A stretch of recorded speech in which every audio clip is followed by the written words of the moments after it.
بسم اللہ الرحمن الرحیم۔ السلام علیکم ورحمۃ اللہ وبرکاتہ۔ دوستو، آج میں آپ کے ساتھ تیسرے پارے کا خلاصہ جو ہے وہ بیان کرنے جا رہا ہوں۔ اللہ رب العزت سے دعا کہ اللہ رب العزت جو کچھ آپ سنیں اور جو کچھ میں آپ سے بیان کروں، سب سے پہلے مجھے پھر آپ حضرات کو اس پر عمل کرنے کی توفیق عطا فرمائے۔ تو میرے دوستو، تیسرا پارہ جو ہے، اس پارے میں دو حصے ہیں۔ پہلا حصہ تو سورہ بقرہ کا جو ہے وہ بقیہ حصہ جو تیسرے پارے میں ہے، دوسرا سورہ آل عمران کا ابتدائی حصہ۔ یہ ابتدائی دو باتیں ہیں اس پارے میں۔ تو آئیے پہلے حصے کی طرف چلتے ہیں۔ تو سورہ بقرہ کا جو بقیہ حصہ ہے، اس میں 3 باتیں ذکر ہیں۔ نمبر 1، 2 بڑی آیات ہیں اس کے اندر۔ دوسرے نمبر پر 2 نبیوں کا ذکر ہے۔ تیسرے نمبر پر صدقہ اور سود کے بارے میں کچھ آیات اس کے اندر ذکر ہیں۔ تو آئیے اب ان مضامین کی تفصیل کی طرف چلتے ہیں۔ تو پہلا جو نمبر تھا 2 بڑی آیات، تو اس میں سے پہلی جو ہے وہ بڑی آیت جو ہے فضیلت کے اعتبار سے، وہ میرے دوستو آیت الکرسی ہے، جو 50 کلمات اور 10 جملوں پر مشتمل ہے۔ اس میں 17 بار اللہ رب العزت کی ذات کا ذکر آیا ہے، کہیں صراحتاً اور کہیں اشارتاً۔ تو دوسرے نمبر پر جو ہے وہ بڑی آیت مدینہ ہے، جو مقدار میں سب سے بڑی ہے۔ اس میں میرے دوستو تجارت اور قرض کے بارے میں ذکر ہے، یعنی لین دین کے حوالے سے، خرید و فروخت کے حوالے سے۔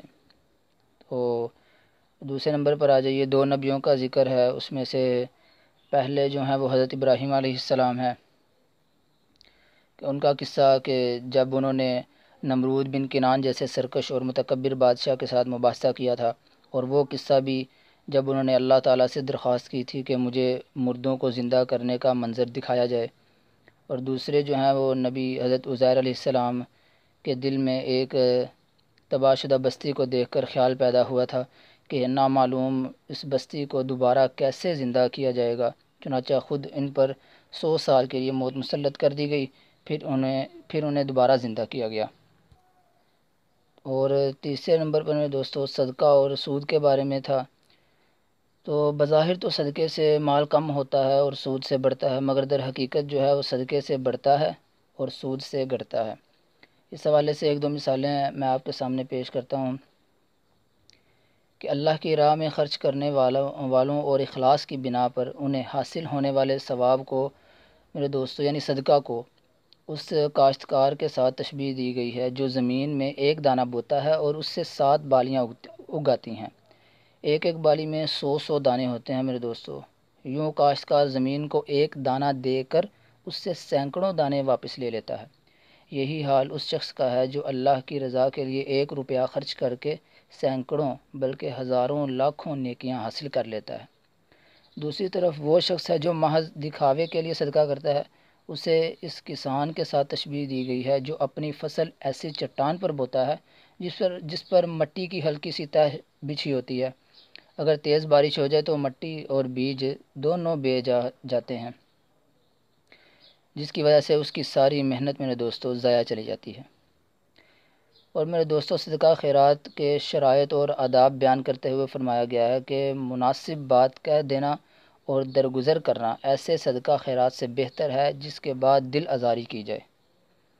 اور دوسرا حکم یہ دیا گیا کہ اے ایمان والو، اپنی کمائی میں سے اور جو ہم نے تمہارے لیے زمین سے پیدا کیا ہے اس میں سے بھی عمدہ چیز ہی خرچ کرو، اور ایسی ردی چیز اللہ کی راہ میں دینے کا ارادہ بھی نہ کرنا جو اگر تمہیں دی جائے تو تم کبھی نہ لو سوائے اس کے کہ تم چشم پوشی کر جاؤ۔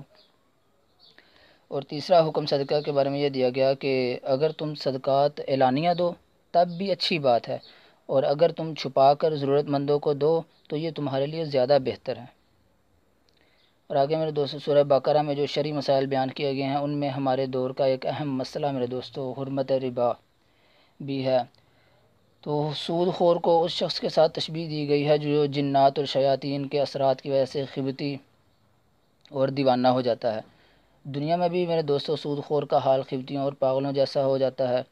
قیامت کے دن وہ قبر سے بھی یوں ہی کھڑا ہوگا۔ اس کے بعد میرے دوستو سود پر ایسی وعید سنائی گئی ہے کہ اس جیسی وعید کسی بڑے سے بڑے گناہ پر بھی قرآن میں نہیں آئی۔ ارشاد ہوتا ہے، اے ایمان والو، اللہ سے ڈرو اور لوگوں پر تمہارا جو سود باقی رہ گیا ہے اگر تم واقعی مومن ہو تو اسے چھوڑ دو، لیکن اگر تم نے ایسا نہ کیا تو پھر تمہارے لیے اللہ اور اس کے رسول کی طرف سے اعلان جنگ ہے۔ تو میرے دوستو، ایسی سخت وعید آئی ہے سود کے بارے میں۔ اور آخر میں میرے دوستو، سورت کا اختتام جامع ترین دعا پر کیا گیا ہے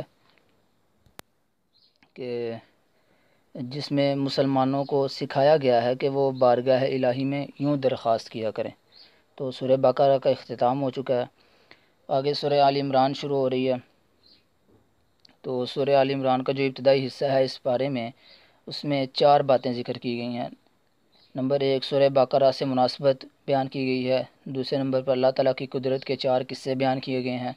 تیسرے نمبر پر اہل کتاب سے، جو اہل کتاب ہیں، ان سے مناظرہ، مباہلہ اور مفاہمہ یہ بیان کیا گیا ہے۔ چوتھے نمبر پر سابقین جو پہلے انبیاء ہیں ان سے عہد کے بارے میں ذکر کیا گیا ہے۔ یہ 4 چیزیں جو ہیں وہ سورہ آل عمران کے ابتدائی حصے میں بیان کی گئی ہیں۔ تو آئیے ان کی تفصیل کی طرف چلتے ہیں۔ تو میرے دوستو، یہ سورت جو ہے سورہ آل عمران، یہ بالاتفاق جو ہے وہ مدنی ہے۔ اس میں 20 رکوع اور 200 آیات ہیں۔ چونکہ اس سورت میں حضرت عمران علیہ السلام کے خاندان کا قصہ بیان کیا گیا ہے، اس لیے اس کا نام، یعنی اس سورت کا نام آل عمران رکھ دیا گیا۔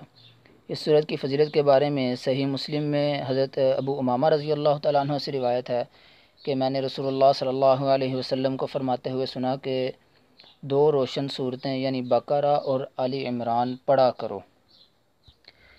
یہ تو میرے دوستو سورہ آل عمران کی فضیلت اور اس کا کچھ تعارف ہو گیا۔ تو پہلا جو نمبر تھا سورہ بقرہ سے مناسبت، تو مناسبت یہ ہے کہ دونوں صورتوں میں قرآن کی حقانیت اور اہل کتاب سے خطاب ہے، یہ بھی مناسبت ہے۔ سورہ بقرہ میں اکثر خطاب یہود سے ہے، جبکہ سورہ آل عمران میں اکثر جو خطاب ہے وہ نصارہ کی طرف ہے۔ دوسرا جو مضمون ہے اس کی تفصیل کہ اللہ تعالیٰ کی قدرت کے 4 قصے کون سے ہیں۔ تو 4 قصے میرے دوستو، پہلا قصہ جو ہے وہ جنگ بدر کا ہے، جس میں 313 صحابہ جو تھے وہ 1000 کو شکست دے دی انہوں نے۔ دوسرا قصہ میرے دوستو حضرت مریم علیہ السلام کے پاس جو ہے بے موسمی پھل کے پائے جانے کا ہے۔ تیسرا قصہ حضرت زکریا علیہ السلام کو بڑھاپے میں اولاد عطا ہونے کا ہے۔ چوتھا قصہ حضرت عیسیٰ علیہ السلام کا بغیر باپ کے پیدا ہونا، بچپن میں بولنے اور زندہ آسمان پر اٹھائے جانے کا ہے۔ تو یہ 4 قصے میرے دوستو اللہ رب العزت کی ذات کی قدرت کی نشانیاں ہیں کہ اللہ رب العزت نے یہ ایسے واقعات، ایسے قصے رونما کیے کہ جس سے اپنی قدرت کا اظہار کیا جا سکے۔ اور آگے میرے دوستو تیسرے نمبر پر مناظرہ، مباہلہ اور مفاہمہ، کہ اہل کتاب سے مناظرہ ہوا، پھر مباہلہ ہوا کہ تم اپنے اہل و عیال کو لاؤ، میں اپنے اہل و عیال کو لاتا ہوں، پھر مل کر خشوع اور خضوع سے اللہ تعالیٰ سے دعا مانگتے ہیں کہ ہم میں سے جو جھوٹا ہے اس پر خدا کی لعنت ہو۔ تو وہ اس بات پر تیار نہ ہوئے، تو پھر مفاہمہ ہوا، یعنی ایسی بات کی دعوت دی گئی جو سب کو تسلیم ہو، اور وہ ہے کلمہ لا الہ الا اللہ۔ اور آخر پہ سابقین انبیاء سے عہد کا تذکرہ ہے کہ انبیاء سے عہد حقیقت میں ان کی امتوں سے عہد تھا، مگر افسوس کہ ان انبیاء کی امتوں نے اس عہد کی پاسداری نہ کی، اور تصدیق اور مدد کی بجائے وہ تکذیب اور مخالفت پر ٹل گئے، یعنی وہ انبیاء کی تکذیب کرنے لگے اور ان کی مخالفت کرنے لگے، بجائے یہ کہ وہ ان کی تصدیق کرتے اور مدد کرتے۔ تو یہ آیت کریمہ ہمارے آقا صلی اللہ علیہ وسلم سید الانبیاء کو ثابت کرتی ہے۔ تیسرے پارے کے اختتام پر اس بات کی وضاحت کر دی گئی ہے میرے دوستوں کہ ایمان اور کفر 2 ایسی ضدیں اور نقیضیں ہیں جو جمع نہیں ہو سکتی، اسی لیے ان لوگوں کی سخت مذمت بیان کی گئی ہے جو ایمان سے مرتد ہو جاتے ہیں اور ضلالت کو ہدایت پر ترجیح دیتے ہیں، اور جن کا حالت کفر میں انتقال ہو جاتا ہے۔ تو یہ ہمارے تیسرے پارے کا اختتام ہو چکا ہے۔